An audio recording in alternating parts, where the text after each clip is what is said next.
ಓಂ ಶ್ರೀ ಗುರುಭ್ಯೋ ನಮಃ ಹರಿಃ ಓಂ ಓಂ ಕಾತ್ಯಾಯನಾಯ ವಿದ್ಮಹೇ ಕನ್ಯಾಕುಮಾರಿ ಧೀಮಹಿ ತನ್ನೋ ದುರ್ಗಿ ಪ್ರಚೋದಯಾತ್.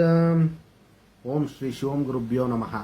ಆತ್ಮೀಯ ವೀಕ್ಷಕರಿಗೆಲ್ಲರಿಗೂ ಕೂಡ ಚಂದ್ರಶೇಖರ್ ಮಾಡುವಂತಹ ಆತ್ಮೀಯ ನಮಸ್ಕಾರಗಳು.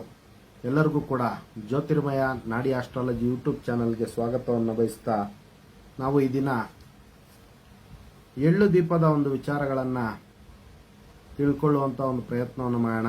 ಇನ್ನು ಎಳ್ಳು ದೀಪ ಹಚ್ಚೋದ್ರಿಂದ ದೊರೆಯುವಂತಹ ಒಂದು ಶುಭ ಫಲಗಳು ಮತ್ತು ಪಾಲಿಸಬೇಕಾದಂತಹ ಎಚ್ಚರಿಕೆ ಕ್ರಮಗಳೇನು ಅನ್ನುವಂತಹ ಒಂದು ವಿಚಾರಗಳನ್ನು ಸಂಕ್ಷಿಪ್ತವಾಗಿ ತಿಳ್ಕೊಳ್ಳೋದಕ್ಕೆ ಪ್ರಯತ್ನ ಮಾಡೋಣ.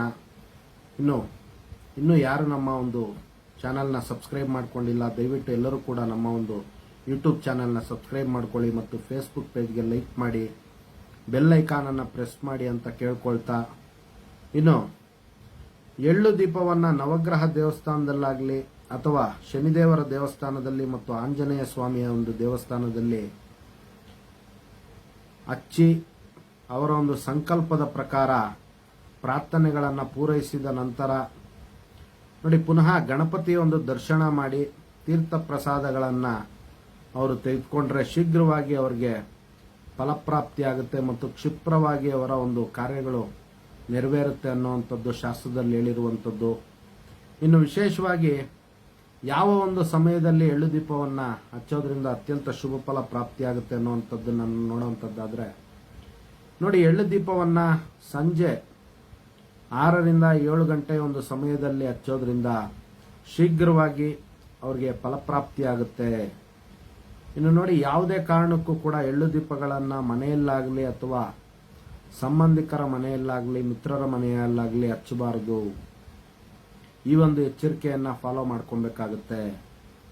ಇನ್ನು ನೋಡಿ, ಮನೆಯಲ್ಲಿ ಹೆಣ್ಣು ಮಕ್ಕಳು ರಜಸ್ವಲ ಇರುವಾಗ ಮನೆಯ ಯಜಮಾನರು ದೇವಸ್ಥಾನದಲ್ಲಿ ಎಳ್ಳು ದೀಪ ಯಾವುದೇ ಕಾರಣಕ್ಕೂ ಹಚ್ಚಬಾರದು ಅನ್ನುವಂಥದ್ದು ಶಾಸ್ತ್ರದಲ್ಲಿ ಹೇಳಿರುವಂಥದ್ದು. ಅದೇ ರೀತಿ ಮನೆಯಲ್ಲಿ ದೈವ ಕಾರ್ಯಗಳು, ಇನ್ನು ವಿವಾಹ, ಮುಂಜಿ ಮತ್ತು ಶಾಂತಿ ಕರ್ಮಗಳು ನಡೆಯುವಂತಹ ಒಂದು ಸಂದರ್ಭದಲ್ಲಿ ಎಳ್ಳು ದೀಪವನ್ನು ಹಚ್ಚಬಾರದು ಅನ್ನುವಂಥದ್ದು ಶಾಸ್ತ್ರದಲ್ಲಿ ಹೇಳಿರುವಂಥದ್ದು. ಇನ್ನು ಗಂಡ ಮತ್ತು ಹೆಂಡತಿ ಇಬ್ಬರಿಗೂ ಕೂಡ ಸಾಡೆ ಸಾತಿ ಅಥವಾ ಶನಿ ಪ್ರಭಾವ, ಅಷ್ಟಮ ಶನಿ ಆಗಿರ್ಬೋದು ಅಥವಾ ಅರ್ಧಾಷ್ಟಮ ಶನಿ ಆಗಿರ್ಬೋದು, ಸಾಡೆ ಸಾತಿ ಆಗಿರ್ಬೋದು ಅಥವಾ ಗೋಚಾರ ರೀತಿಯ ಶನಿಗ್ರಹರ ಒಂದು ಕುಪ್ರಭಾವ ಅವರ ಮೇಲೆ ಇದ್ದಂತಹ ಒಂದು ಸಮಯ ಸಂದರ್ಭ ಸನ್ನಿವೇಶಗಳಲ್ಲಿ ಇಬ್ರು ಪರಸ್ಪರ ಬೇರೆ ಬೇರೆಯಾಗಿ ಯಾವುದೇ ಕಾರಣಕ್ಕೂ ಕೂಡ ಎಳ್ಳಿನ ದೀಪವನ್ನು ಹಚ್ಚಬಾರದು. ಇಬ್ರು ಸೇರಿ ಶನಿದೇವರಿಗೆ ಏಕಕಾಲದಲ್ಲಿ ದೀಪವನ್ನು ಸಮರ್ಪಣೆ ಮಾಡೋದ್ರಿಂದ ಅವರಿಗೆ ಅತ್ಯಂತ ಶುಭ ಫಲ ಪ್ರಾಪ್ತಿಯಾಗುತ್ತೆ ಮತ್ತು ಅವರಿಗೆ ಶನಿ ಪ್ರಭಾವ ಅಂದರೆ ಶನಿಗ್ರಹರ ಒಂದು ಕುಪ್ರಭಾವ ಕಡಿಮೆಯಾಗಿ ಅವರಿಗೆ ಶುಭ ಪ್ರಭಾವಗಳು ಬರುವಂತಹ ಒಂದು ಸಾಧ್ಯತೆ ಅತಿ ಹೆಚ್ಚಾಗಿರುತ್ತೆ ಅನ್ನುವಂಥದ್ದು ಶಾಸ್ತ್ರ ಹೇಳುವಂಥದ್ದು. ಇನ್ನು ಎಳ್ಳು ದೀಪವನ್ನು ಒಬ್ಬರ ಪರವಾಗಿ ಮತ್ತೊಬ್ಬರು ಹಚ್ಚೋದ್ರಿಂದ ಫಲ ಕಡಿಮೆ ಆಗುತ್ತೆ. ಆದ್ದರಿಂದ ಯಾರಿಗೆ ಅವಶ್ಯಕತೆ ಇರುತ್ತೆ ಮತ್ತು ಯಾರು ಸಂಕಲ್ಪ ಮಾಡಿರ್ತಾರೆ ಅವರೇ ಹಚ್ಚೋದ್ರಿಂದ ಅವರಿಗೆ ಹೆಚ್ಚಿನ ರೀತಿಯಾಗಿ ಶುಭ ಫಲ ಪ್ರಾಪ್ತಿಯಾಗುತ್ತೆ ಅನ್ನುವಂಥದ್ದು ಶಾಸ್ತ್ರದಲ್ಲಿ ಹೇಳಿರುವಂಥದ್ದು. ಇನ್ನು ನೋಡಿ, ಎಳ್ಳು ದೀಪವನ್ನು ಹಚ್ಚುವಾಗ ಎಳ್ಳನ್ನಾಗಲಿ ಅಥವಾ ಬಟ್ಟೆಯನ್ನಾಗಲಿ ಎಣ್ಣೆಯನ್ನಾಗಲಿ ಎಲ್ಲವನ್ನೂ ಕೂಡ ಮೊದಲೇ ಸಿದ್ಧಪಡಿಸಿಕೊಂಡು ಅವರು ಹೋಗಿ ದೇವಾಲಯದಲ್ಲಿ ಬೇರೆಯವರ ಒಂದು ಸಹಾಯವನ್ನು ತೆಗೆದುಕೊಳ್ಳದೆ ಅವರು ಮಾಡೋದ್ರಿಂದ ಅತ್ಯಂತ ಶುಭ ಫಲ ಪ್ರಾಪ್ತಿಯಾಗುತ್ತೆ. ಅವರಿಗೆ ಬೇರೆಯವರ ಒಂದು ಸಹಾಯವನ್ನು ತೆಗೆದುಕೊಂಡ್ರೆ ಕಡಿಮೆ ಫಲ ಅನ್ನುವಂಥದ್ದು ಶಾಸ್ತ್ರದಲ್ಲಿ ಹೇಳಿರುವಂಥದ್ದು. ಮತ್ತು ಈಗಾಗಲೇ ನಿಂಬೆಹಣ್ಣಿನ ದೀಪವನ್ನು ಹಚ್ಚುತ್ತಾ ಇರುವಂತಹ ಒಂದು ವ್ಯಕ್ತಿಗಳು ಪುನಃ ಅದೇ ಸಮಯದಲ್ಲಿ ಎಳ್ಳಿನ ದೀಪವನ್ನು ಹಚ್ಚಬಾರದು. ನಿಂಬೆಹಣ್ಣಿನ ದೀಪವನ್ನು ಹಚ್ಚುವಂತಹ ಒಂದು ಸಂಕಲ್ಪ ಮುಗಿದ ನಂತರ ಎಳ್ಳಿನ ದೀಪವನ್ನು ಹಚ್ಚುವಂತಹ ಒಂದು ಸಂಕಲ್ಪವನ್ನು ಮಾಡಬೇಕು. ಏಕಕಾಲದಲ್ಲೇ ನಿಂಬೆಹಣ್ಣಿನ ದೀಪ ಅಥವಾ ಎಳ್ಳಿನ ದೀಪವನ್ನು ಹಚ್ಚಬಾರದು. ನಿಂಬೆಹಣ್ಣಿನ ದೀಪದ ಒಂದು ಸಂಕಲ್ಪ ಮುಗಿದ ನಂತರ ಎಳ್ಳಿನ ದೀಪವನ್ನು ಹಚ್ಚಬೇಕು.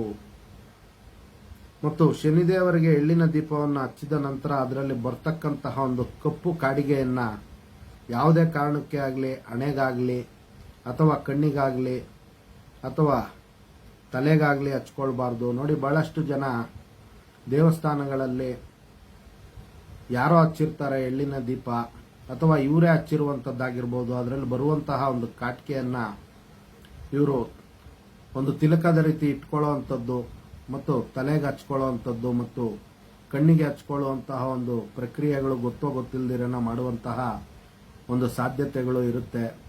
ಆದ್ದರಿಂದ ಅದು ಅವರ ಒಂದು ಕರ್ಮ ಸವಿಲಿ ಅನ್ನುವಂತಹ ಒಂದು ಕಾರಣದಿಂದ ಎಳ್ಳಿನ ದೀಪವನ್ನು ಶನಿದೇವರಿಗೆ ಸಮರ್ಪಣೆ ಮಾಡುವಂಥದ್ದು. ಆದ್ದರಿಂದ ಯಾವುದೇ ಕಾರಣಕ್ಕೂ ಕೂಡ ಅದರಲ್ಲಿ ಉತ್ಪತ್ತಿಯಾಗುವಂತಹ ಒಂದು ಕಾಡಿಗೆಯನ್ನು ಪುನಃ ಅವರ ಒಂದು ದೇಹಕ್ಕೆ ಲೇಪನ ಮಾಡಿಕೊಳ್ಬಾರ್ದು ಅನ್ನುವಂತಹ ಒಂದು ವಿಚಾರಗಳನ್ನು ಬಹು ಎಚ್ಚರಿಕೆಯಿಂದ ಅವರು ಫಾಲೋ ಮಾಡಬೇಕಾಗುತ್ತೆ.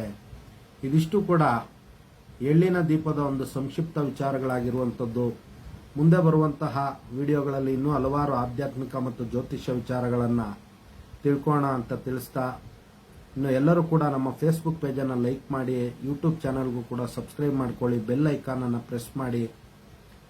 ನಾವು ಅಪ್ಲೋಡ್ ಮಾಡುವಂತಹ ಒಂದು ವಿಡಿಯೋಗಳು ನೋಟಿಫಿಕೇಶನ್ ಮುಖಾಂತರ ನಿಮಗೆ ಬಂದು ತಲುಪುತ್ತೆ. ಒಳ್ಳೊಳ್ಳೆ ವಿಚಾರಗಳನ್ನು ತಿಳ್ಕೊಳ್ಳಿಕ್ಕೆ ಅನುಕೂಲ ಆಗುತ್ತೆ ಅಂತ ತಿಳಿಸ್ತಾ, ಎಲ್ಲರಿಗೂ ಕೂಡ ಜಗನ್ಮಾತೆ ದಿವ್ಯ ಆಶೀರ್ವಾದ ಇರಲಿ ಅಂತ ಮತ್ತೊಮ್ಮೆ ನಾನು ಆರಾಧ್ಯ ದೇವತೆ ಲಲಿತಾಂಬಿಕೆ ಬಳಿ ಪ್ರಾರ್ಥನೆ ಸಲ್ಲಿಸುತ್ತಾ, ಸರ್ವೇ ಜನಃ ಸುಖಿನೋ ಭವಂತು, ಸಮಸ್ತ ಸನ್ಮಂಗಳಾನಿ ಭವಂತು, ಶುಭಮಸ್ತು.